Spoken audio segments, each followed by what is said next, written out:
Na Argentina, o setor agropecuário realizou manifestações na última quarta-feira. Com caminhonetes e tratores, os produtores rurais argentinos protestaram em rodovias e paralisaram por 24 horas a comercialização de grãos e carnes. Eles criticam as medidas adotadas pelo governo de Alberto Fernandes, como a taxação das exportações agrícolas e escassez de diesel. No Sri Lanka, a população voltou às ruas após a residência oficial do presidente ser invadida na última semana e ele fugir do país. Além de uma severa crise econômica impactada também pela Covid-19, o país vive um caos gerado pela alta de alimentos e inflação, depois que o presidente repentinamente determinou que todo o agro virasse 100% orgânico, o que não deu certo. No ano passado, ele proibiu as importações de fertilizantes e defensivos agrícolas e o resultado foi uma queda de 40% na produção de arroz e inflação de 80% em 12 meses no Sri Lanka. Já na Europa, agricultores e pecuaristas holandeses vivem um impasse após o governo propor no início de junho uma redução das emissões de nitrogênio em 50% até 2030. Os protestos ocorrem há semanas e contam também com o apoio da população. O setor alega que a meta indicada pelo governo holandês é impossível de ser atingida e está baseada na redução de animais e expropriação de pecuaristas. Para atingir o plano, algumas fazendas holandesas precisariam ser estatizadas. Tudo isso e muito mais vai ser abordado por nós a partir de agora. Vamos convidar os nossos analistas e especialistas de hoje para tratar também da produção de alimentos versus a agenda verde. Para este e outros temas, eu gostaria de saudar André Nassar, presidente executivo da Biov. Seja muito bem-vindo, André. Oi, Kelly. Tudo bem? Tudo bem, Obrigado. Obrigada pela presença. Muito bem, vamos convidar e saudar Marcelo Morandi, pesquisador da Embrapa Meio Ambiente. Seja muito bem-vindo. Oi, Kelly, oi, André. Prazer estar aqui com vocês e discutir esse assunto tão importante. Tão importante. Eu vou também convidar para essa conversa o Christian Lobauer. Eu volto com vocês já, porque a gente gravou uma entrevista com o Christian Lobauer para tratar também deste tema e ele vai participar remotamente do nosso debate sobre agenda verde e produção. Começo com você, Christian. Há um antagonismo, na sua visão, entre a agenda verde e a produção de alimentos no mundo? A tal da estratégia do Farm to Fork, né, que está num acordo, numa aprovação do Congresso Europeu, o Green Deal, o Pacto Verde, né, está sendo colocado em prática, vamos dizer assim. E isso tem trazido consequências de todo tipo, uma insegurança geral, principalmente nos produtores agrícolas e no consumidor europeu e mundial, porque são medidas que têm uma intenção, que me parece uma intenção positiva, uma intenção razoável, de sustentabilidade, etc., mas na realidade estão gerando uma instabilidade enorme. São medidas que não se sabe muito bem como vai se aplicar. Então, assim, o que está acontecendo na Holanda e com reflexos em países europeus como Itália, Polônia, e a percepção que se tem em outros países agrícolas, como Brasil, Estados Unidos, Argentina, Canadá, é uma tensão crescente, porque é uma política que pode até ser que seja bem intencionada, mas ela está muito mal formulada e está sendo muito mal aplicada. O caso holandês é muito, muito claro disso, porque a Holanda é um país agrícola, um país que tem uma tradição de gerações que trabalham na agricultura, é uma escola de agricultura mundial, e as decisões foram, embora aprovadas pelo parlamento holandês, são decisões que não se sabe como se vai implementar, só que tem que encerrar uma atividade centenária, tradicional da Holanda, em alguns dias ou meses, sob a condição de que vão ser todos indenizados. E a indenização certamente vai sair do imposto do contribuinte holandês. Então, assim, é uma coisa que está meio fora de qualquer modelo assim, de transição, de adaptação, nem parece muito decisão de país democrático. Obrigada, Christian, pelas contribuições. A gente vai em frente agora ouvir você, André, que está conosco. Qual a sua avaliação sobre essa agenda verde e a produção de alimentos? Tem alguma oportunidade, algum desafio que você já gostaria de dividir conosco? Olha, Kellen, eu acho que os holandeses foram loucos, tá? O que eles fizeram, o que o governo fez, só acho que vale comentar rapidamente a questão da Holanda. Eles querem reduzir em 50% as emissões de NOx. Se você olhar o histórico holandês, nos últimos 20 anos, eles reduziram 30 já. Só que eles levaram 20 anos, agora querem fazer em 7. Então, eu estou bastante surpreso, né, com essas decisões desses governos que adotaram uma agenda verde, mas querem levá-la ao limite, sem entender os impactos dela. Então, no meu entendimento, nesse modelo não tem oportunidade nenhuma, quer dizer, não é por aí, né? A agenda verde ela tem que estar casada com o aumento da produtividade do setor agrícola. Se isso ocorrer junto, o setor agrícola, ele, na verdade, ele vai ganhar e vai contribuir para reduzir as emissões.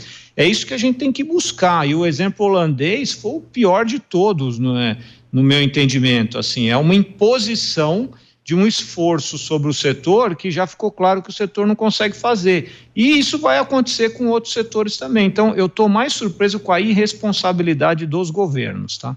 Esse é um ponto importante que você coloca, e o Christian também, André, que não houve uma transição e que não há oportunidades, como você disse, se a agenda for conduzida desta maneira. Essa moda pode pegar? O Brasil tende a importar esse tipo de modelo em algum momento? Você acha que isso é um risco? Não, o Brasil não vai importar isso em hipótese alguma, tá? É claro que a gente está buscando, como o Brasil, oportunidades na agenda verde, mas nós não vamos impor, aliás, nós não vamos fazer, aqui no Brasil, nós não vamos fazer nenhum tipo de imposição sobre o setor agrícola, o setor energético, o setor de transportes.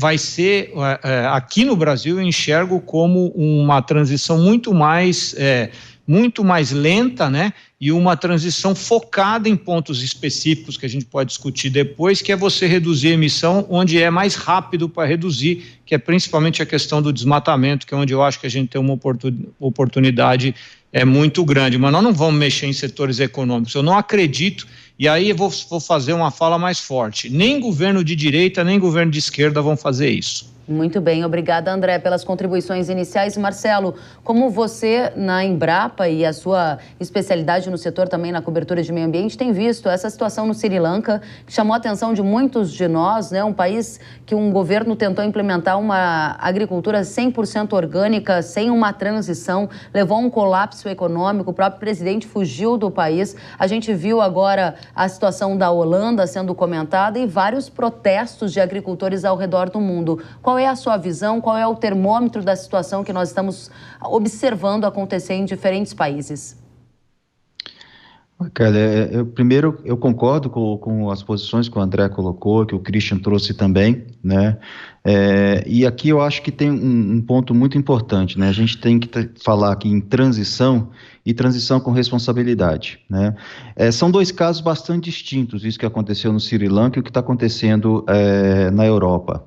O que aconteceu no Sri Lanka foi uma irresponsabilidade tremenda, né? Foi uma decisão política feita sem qualquer consulta, né, técnica ou científica mínima, onde não é possível você sair e mudar 100% um modelo de produção, reduzindo insumos da noite para o dia e não querer ter uma redução de produtividade. E aí entra a nossa famosa frase aqui do nosso ex-ministro Roberto Rodrigues, que agro é paz, né? Ou seja, fome e guerra estão muito associadas. É o que está acontecendo lá no Sri Lanka. Quando a gente vê essa questão na Europa, eu acho que é até um pouco mais complexo no sentido da gente estar falando de um plano que vem sendo discutido há muitos anos, né? O Green Deal, na verdade, ele vem sendo discutido há muitos anos, ele saiu em 2019, então a gente tem que lembrar que em 2019 ainda não tinha pandemia, né? E ainda não tinha guerra Rússia na Ucrânia. E eles tinham um cronograma de implantação de práticas que eles estão acelerando, e isso está causando uma série de problemas, né?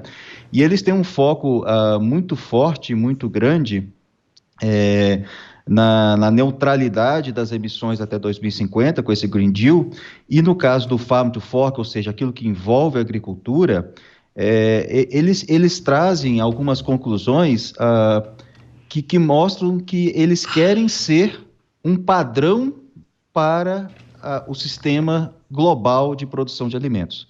E aí eu concordo plenamente com o André que isso é impossível de ser transmitido dessa forma que eles estão imaginando, mas isso está no foco do Green Deal, que esse padrão de sustentabilidade do produtor europeu deveria ser o padrão global a ser seguido.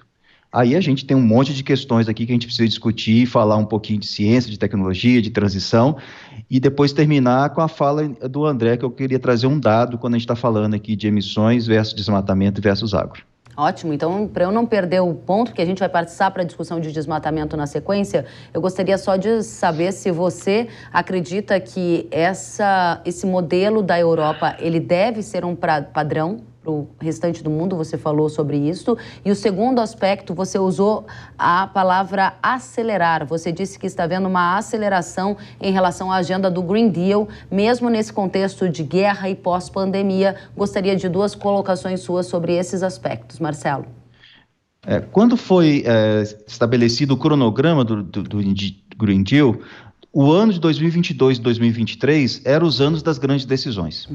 Né? Já estava lá no cronograma deles. E eles agora estão implantando isso. Mas quando isso foi pensado e trabalhado, nós estávamos num contexto bastante diferente, global. Né?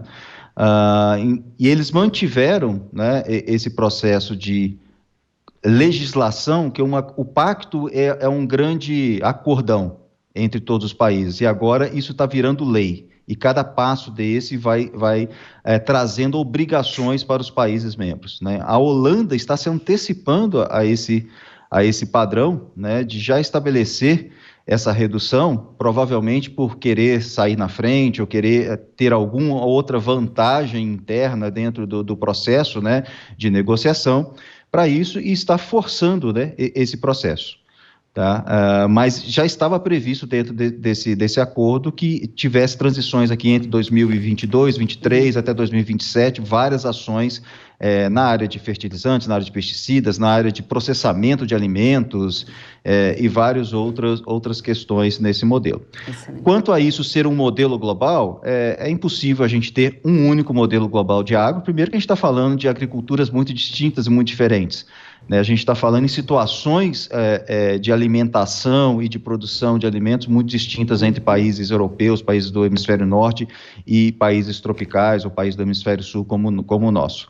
Né? Então, eu acho que tem elementos comuns, elementos que todos estão buscando, que é a questão da sustentabilidade, da redução de impactos ambientais negativos, mas isso vai ter que ser feito numa transição adequada, com base em ciência e adequada a cada ambiente, a cada sistema de produção. Não dá para ter um modelo único ou um modelo hegemônico que vá atender a todas as necessidades. Interessantíssimos os pontos que você, Marcelo, você, André e o Christian colocaram nessa primeira rodada, e a gente vai agora dar início a uma segunda rodada. André, em um artigo publicado nesta semana, você disse que o Acordo Verde, que proíbe a União Europeia de importar produtos agrícolas provenientes, ou seja, originados de áreas de desmatamento ilegal, está em fase final de aprovação. Quais as consequências essa aprovação poderá trazer ao agro brasileiro?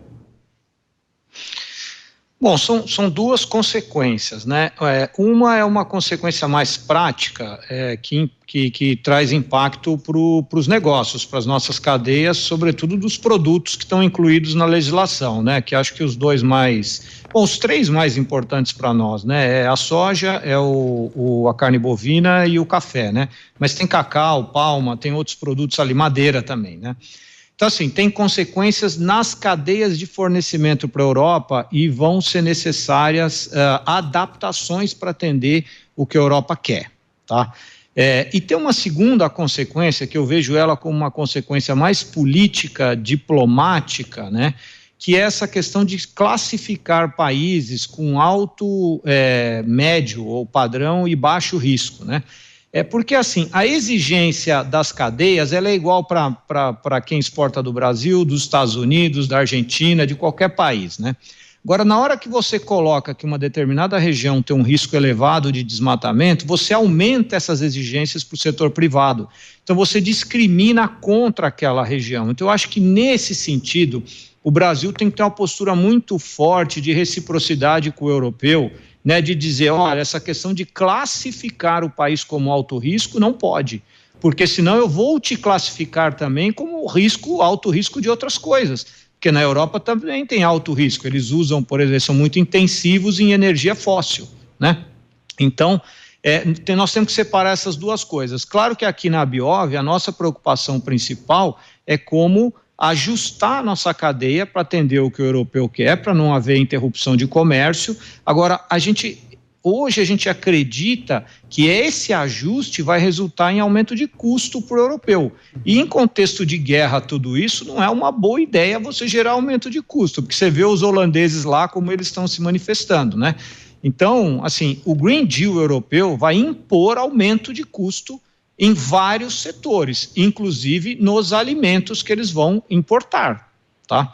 Agora, se esse aumento de custo, ele resultar em novas tecnologias que são menos intensivas em carbono, talvez todos nós venhamos a ganhar. A gente não sabe direito ainda. Excelente, André. Vamos aqui organizar o raciocínio para a nossa audiência também acompanhar, porque essa é uma audiência, ou melhor, um tema muito complexo, que tem uma série de repercussões em diferentes elos da nossa cadeia, e eu gostaria de focar nele ainda com você, André. Você falou que essa situação de origem de desmatamento vai trazer consequências práticas para cadeias como, por exemplo, soja, carne bovina, entre outras, e requerem uma adaptação para atender a Europa. Um ponto que para mim é muito sensível é o ponto de uma eventual moratória do Cerrado, ou seja, a gente tem visto, e eu conversei com muita gente nos últimos dias, uma expansão econômica vibrante em áreas do Tocantins, áreas do Maranhão, que são áreas do bioma Cerrado.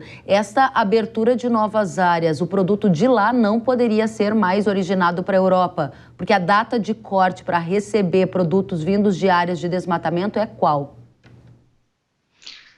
A data deles lá, do europeu, é 2020, tá? É final de 2020. Veja, pode sim originar produto do Tocantins, só que assim, no navio que vai para a Europa, se tiver carga do estado do Tocantins, do estado da Bahia, de qualquer estado, né? Não pode vir de fazendas que fizeram abertura de área depois de 2020. Então, essa soja que vai vir de uma propriedade de qualquer estado que teve abertura de área, ela não será destinada para a Europa, ela será destinada para outros mercados. Porque o europeu, na verdade, ele não quer impedir a abertura de área no Brasil, ele só quer que a soja que ele vai comprar não tenha vindo de uma fazenda na qual houve abertura de área depois de 2020. É esse tipo de adequação da cadeia que eu estou explicando. Nós vamos ter que construir essa cadeia de custódia para atender o europeu. Mas as empresas que são exportadoras vão continuar comprando de produtores que abrem área no Tocantins, só que esse produto, essa soja, não pode ser destinada ao mercado europeu, porque o consumidor europeu, porque o legislador europeu não quer mais. Entendido, André. E quando você diz que essa agenda do Green Deal está avançando, você quer dizer que o ponto de corte, eles querem comprar produtos que não venham de área de desmatamento legal ou ilegal a partir de 2020. Isso vai valer na prática para cargas que serão enviadas para a Europa a partir de quando? Então, isso ainda não está perfeitamente definido. Na nossa visão, isso vai afetar as cargas a partir de 2024, porque eles ainda precisam aprovar a lei no parlamento lá deles, né? Isso está marcado para dia 12 de setembro. E certamente vai ter um ano de transição. Então, a gente está enxergando que os negócios serão afetados na safra, vamos falar assim, na safra 23, 24. Na safra que será colhida em 24. Muito bem, você falou em 12 de setembro, clarifica para a nossa audiência o que essa data significa em termos de avanço da Agenda Verde com impactos diretos para o agro do Brasil. Tá, funciona como aqui, né? Quer dizer, você tem um projeto de lei que é apreciado lá em comitês no Parlamento Europeu e uma hora o Parlamento vota, como aqui no Brasil. A data de votação é 12 de setembro. Então, uma vez votado, aprova, vira uma lei aprovada, sancionada, e aí todos os países vão ter que seguir. Muito bem, André, muito obrigada. Eu vou pegar um gancho do que o André trouxe para trazer você para essa conversa, Marcelo, porque o André apontou uma preocupação, e me corrija, André, se eu fizer algum erro na maneira como eu interpretei a sua fala, ele apontou uma preocupação sobre a classificação de países com risco mais alto ou mais baixo ligado a desmatamento, no sentido de que isso pode causar até uma barreira de entrada para os nossos produtos em áreas como, por exemplo, a Europa. E na fala anterior, Marcelo, você disse que gostaria de fazer contribuições em relação a desmatamento, agenda verde, produção de alimentos. Eu acho que é uma boa oportunidade da gente seguir nessa direção, concorda? Ótimo, Kelly. Só até acrescentando, André, essa semana eu vi que eles estão expandindo essas cadeias tradicionais, agora incluindo também o milho, suínos, aves e carne também de ovinos, né? Isso está em discussão também, eu não sei se passa nessa votação já de 12 de setembro, mas já está para ampliar essa lista que, além da soja, da carne bovina, do óleo de dendê e outros, incluir também o milho, os suínos e aves, que são 3 cadeias que também são muito importantes para nós. Sobre essa questão, Kellen, eu queria falar um pouquinho da oportunidade que o Brasil tem. E aí uma fala que o André trouxe lá atrás, de que a gente tem uma condição de liderar essa questão da produção verde de alimentos, se a gente resolver um grande problema nosso, que é essa questão do desmatamento ilegal. Tá? Especialmente o desmatamento ilegal ou esse avanço no desmatamento e intensificar as nossas áreas de produção e recuperar as nossas áreas de produção. Eu queria dar alguns números só para a gente ter a dimensão do que eu estou falando. A gente tem muita tecnologia, conhecimento da agricultura tropical, nós temos aí as nossas famosas tecnologias do Plano ABC, né? Recuperação de pastos, integração lavoura-pecuária, plantio direto, todas essas questões aí, né? E nós temos uma meta, por exemplo, com essas tecnologias do Plano ABC de 2020 a 2030, que é o ABC+, de reduzir por volta de 1,07 gigatons de CO2 equivalente, reduzir de emissões, ou seja, 1 bilhão de toneladas de CO2 equivalente evitado de 2020 a 2030 com o Plano ABC+. Se a gente pegar em biocombustíveis, a gente tem o RenovaBio, que tem uma meta também até 2030, 2031, de reduzir mais 0,7 gigatons, ou seja, 0,7 bilhão de toneladas de CO2 equivalente. Então, a gente está falando em horizontes, né, de 10 anos aqui, de 2020 até 2030.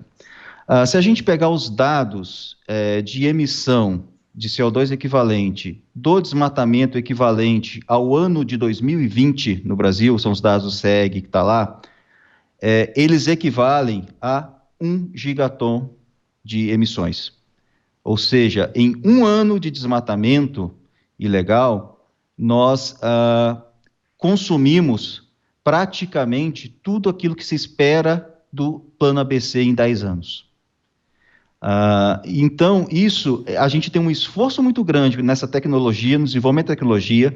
Todas as tecnologias nos trazem não só redução de emissões, mas nos trazem adaptação, resiliência, capacidade de aumentar a produção, melhoria da fertilidade do solo, nos traz todos esses benefícios que contam para a nossa sustentabilidade, ou seja, que a gente poderia etiquetar os nossos produtos, né, de altamente sustentáveis.